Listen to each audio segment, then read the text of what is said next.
let's get into the banter of the week. Boss Rush Banter. You can go to bossrush.net and read our daily Boss Rush Banters over on our website. We pick one every week to discuss.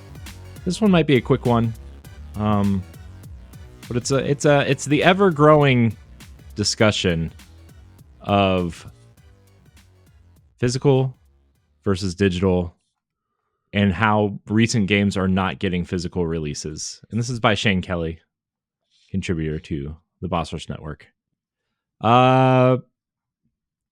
So this was brought about because recent games like Hi-Fi Rush, Hellblade 2, Alan Wake 2 did not get physical releases when the games released. Now, 2 of those titles have gotten limited run releases or are scheduled to have limited run releases, which I bet Hellblade gets the same treatment at some point, because that seems to be the route that Xbox is choosing to go. But is this a growing thing / concern? Because it's also a route that a lot of online games are taking. Destiny hasn't had a physical release in 7 since the launch, right? 7 years of Destiny 2 had the disc. Yeah. Forsaken technically didn't have a physical release. It was a code in a box, which was neat. So I don't know. How are we all feeling? How are we all feeling about digital versus physical anyway? Well, digital is probably going to be the way of the future. Yeah. Because honestly, Sony just got rid of their Blu-ray department. I know, which is hilarious because they just signed that contract with Disney to produce their Blu-rays moving forward. They were cutting. Okay, I did the research on this. Sony was cutting back on the actual Blu-ray medium itself. Well, it's like folks like me who are data people that go out and buy a stack of blank Blu-rays and using the transfer media to. That's what they're cutting back on. Like they're not actually scaling back on actual like physical print stuff on Blu-rays. Not yet, at least. Yeah.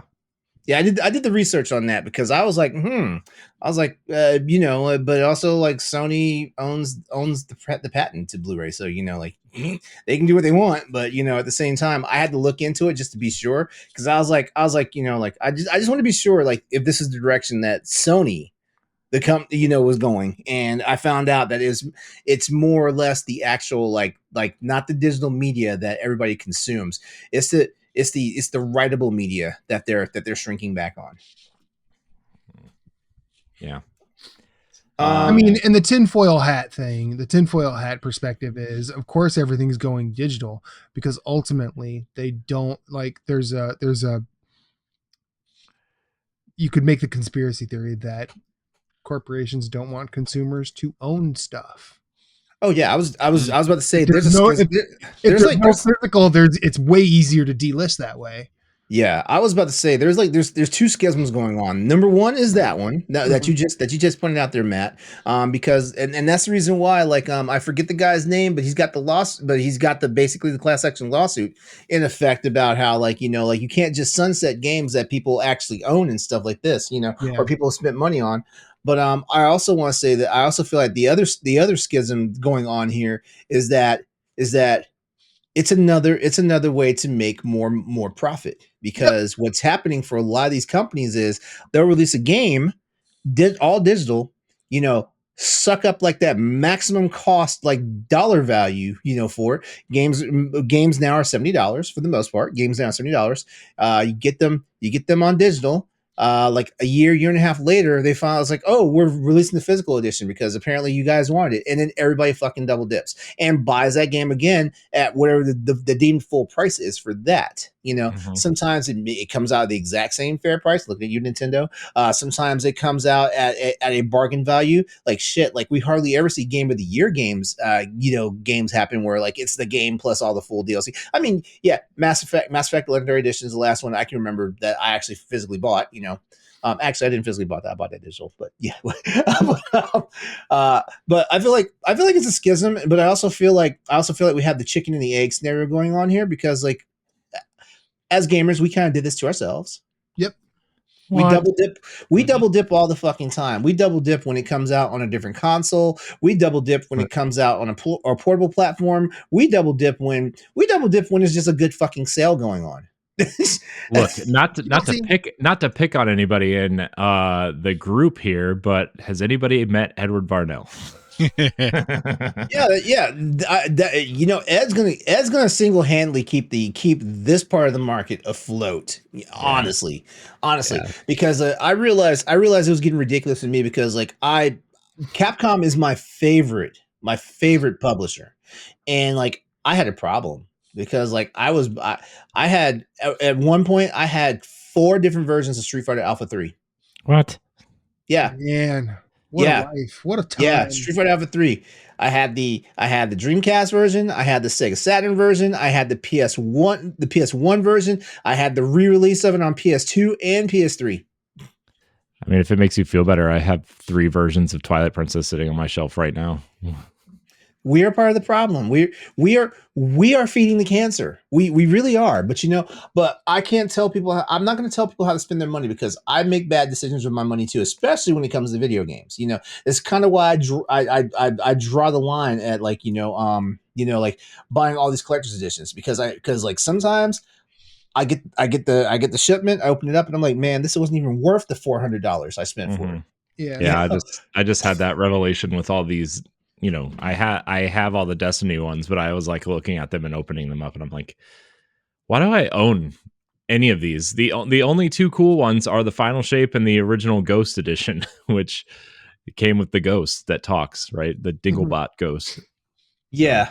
So my thoughts on games on having physical release version, especially at launch, I feel like it's absolute bullshit because the companies know that people that there is a majority of people out there like we as gamers, we have fights online and almost in each other's faces all the time about physical versus digital and stuff like that. And there's a nice majority some that actually want a physical release of the game. We also know part of gaming the system is if you have a physical copy of the game, the only way you can no longer play the game is if it's DRM, which means like you always have to be online, or they take the servers down, which means like you can no longer play that game in the first place.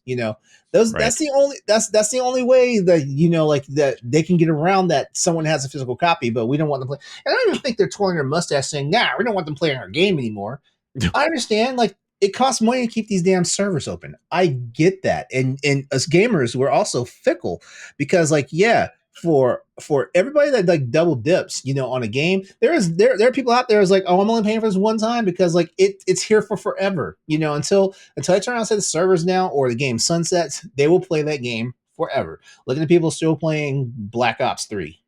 Wait, what's the oldest Call of Duty that still has their servers up? Because people they all do on Xbox. Okay, yeah. Oh well, they revived the servers, right? Mm-hmm. Yeah, but I mean,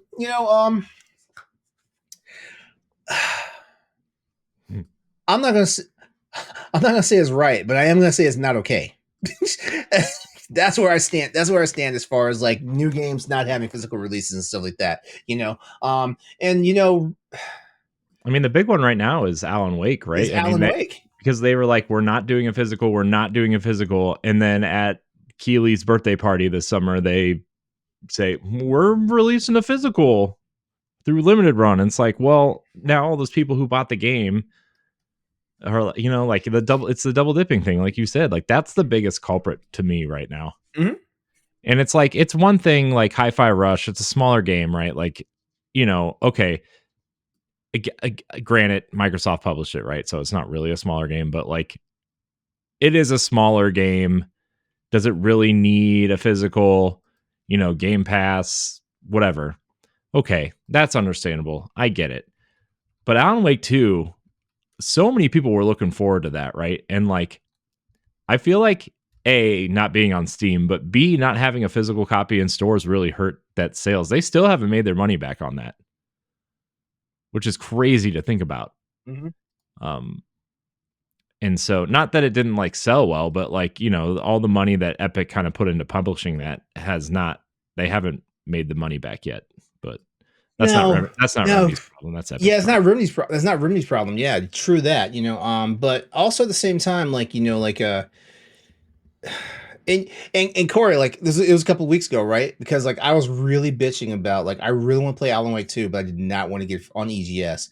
And and I can't remember you basically shamed me, I but did. it's not the factor that actually made me buy the game, but I actually bought the game because I was like, you know what? I just want to be part of the discussion that you, Pat, and Stephanie were having. I Mhm. really did, and I was just tired of fucking waiting for it. Yeah. I was like, there's no reason why, particularly if we want to look at the Epic Game Store versus Steam thing, like, there's no reason. If you're going to release it on Epic Game Store, you might as well release it on Steam. You might as well. The reason why is because you already know it's just like Apple versus Android. There's a smaller part of the market share that has Apple or iOS. I'm sorry, not Apple versus Android. Apple versus Windows. There's a smaller share of the base that invests in Apple versus Windows. So why are you chopping off your own nose to spite your face? Yeah. Well, I mean, I think part of that though is because Epic published it, right? And so if you got to have an exclusive to draw people to your store, but like, I just put it on Steam. Microsoft's putting their games on Steam. Exactly, and and the sad part is a win is a win. You know what I mean? I Yeah. don't. That's one of the things I can't understand the logic in. Because like, why are we gate? The PC is like the last place to gatekeep because like we already know what happens when gamers on the PC side get fed up of waiting for a game. We know what happens. Everything ends up on PC, Yeah, yeah, legally or otherwise. yes, It ends yeah, up on PC. yeah, and you know, like I could hang up this call right now and figure out how to play every Nintendo game ever on my computer right exactly. now if I wanted to. Exactly. You know, and it's not like, and it's not because like what Epic Game Store, the Amazon store, the Amazon Prime store, GOG, Steam, all this stuff. It's all part of this. It's all on the same environment. Like this is not like PlayStation versus Xbox versus Nope. Nintendo, where 3 different ecosystems. All this shit's all on the PC. So make it make sense. Mhm. Yeah. I don't know. I really stopped caring about physical copies like a long time ago, except for Nintendo stuff, mostly because I'm deathly afraid that everything is going to happen like the Wii and the 3DS and the Wii U. And so That's a valid reason though. Like I'll be honest with you because like it's getting to the point now where it's like I think back right now if we're going to look at for a game preservation perspective of this in this conversation right here for a moment. I think about like the first video game system I had was an Atari 2600. And I did not have a small library of games on that too. I don't understand how my parents actually bought my 10-year-old ass like that many games for the Atari. I guess they were all really 99 cents. I guess they were really like this shit shuts him the fuck up, so let's just buy them and stuff like that. But I think about all these games I had physically that are hard as balls to find now. I'm talking about my NES library, my Super NES library, my Game Boy library, my Game Boy Advance library.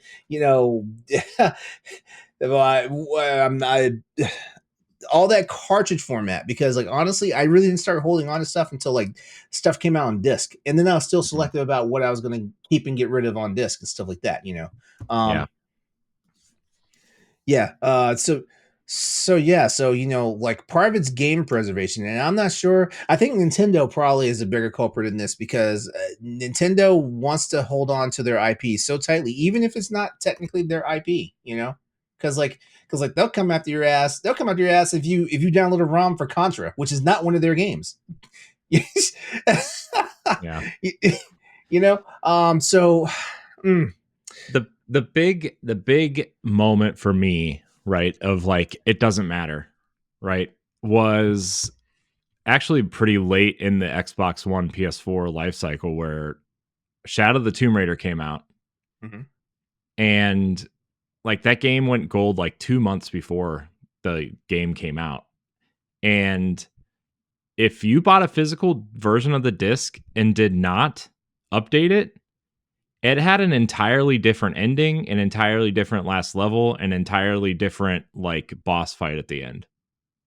Entirely different on disc, on that first run of discs. And so the whole ending was changed, and you can go look up the original ending online and compare it to the new ending, and it's like, well, what's the point of even having the disc, you know?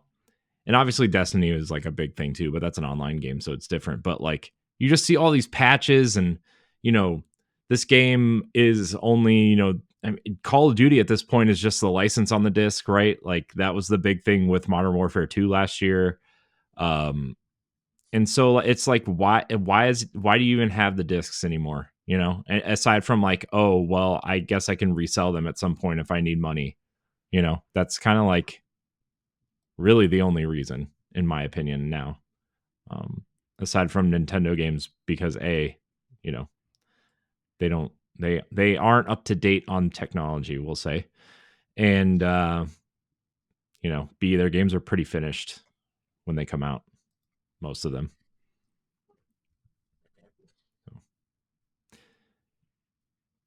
Anybody else have anything else to say about this before we move on to our questions? And we'll run through these questions real quick.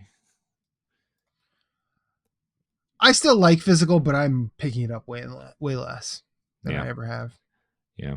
I will say I do still have physical games of games that I love. You know, like the Gears of War trilogy on Xbox 360 or Mass Effect, you know, those games. But I'll get it. I'm picky about what I get physical these days now. I'm picky, but I'm a person that seems like I'm always like moving, and you know, so like I'm just tired of packing up all that shit. So like video games is the lowest common denominator for me as far as like stuff that I need to lug around and put in boxes and worry about. Right. Yeah. It's going to be a series that I'm very passionate about, and it's going to have a really cool steel book. That's really the only thing I'm going to get a physical for nowadays. Yeah. If you want to see how you can become a Patreon producer, head on over to patreon.com/BossRushNetwork. The Patreon producers for this month are Adriel Munger, Austin Campbell, Celeste Roberts, Christian S., Sana Dierig, Francisco Santillan, Matthew Keel, and Todd Oxtra. Thanks for your continued support of the Boss Rush Network.